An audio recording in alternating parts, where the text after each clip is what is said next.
In this particular course, So the million-dollar question is, how do we get students to learn what we want them to? More precisely, how do we get a student's activity to match our intention as a teacher? The answer is constructive alignment. That is, to clearly state the learning objectives of the course in terms of the solar taxonomy, to make the exam measure precisely those and tell this to the students, and to choose appropriate teaching learning activities to train these skills and competences during the course.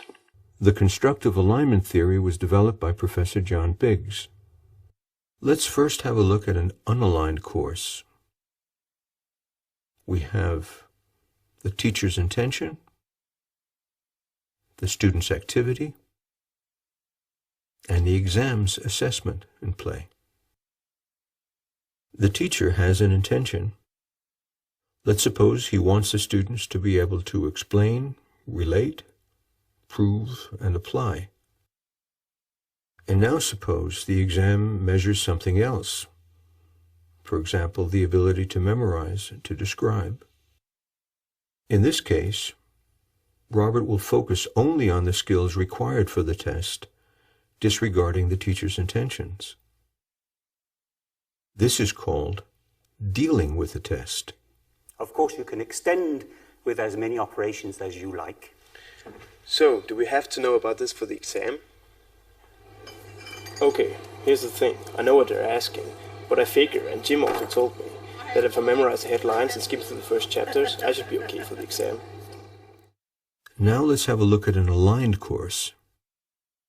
Here the teacher has taken great care in making the exam explicitly conform to his intentions, so that the exam now measures the ability to explain, relate, prove, and apply. Here there is no shortcut for Robert. Whatever happens, he just ends up learning what the teacher is intending. So these are the course objectives, and also what you'll be expected to be able to do at the exam, and what my exam will measure. Furthermore, this is what we're going to reflect upon during the course, and what you'll be trained in doing during the entire course. A level 3 teacher has a student learning focus. This is the highest level in John Biggs' 3 levels of thinking about teaching. So now I'd like to give you 3 minutes to prepare an argument for why this aspect is syntactic and not semantic. Now we are in a position to actually define good teaching. Exactly, yes. Good teaching is getting most students to use the higher level cognitive processes that the more academic students use spontaneously. Or you might say, teach so that Robert behaves like Susan.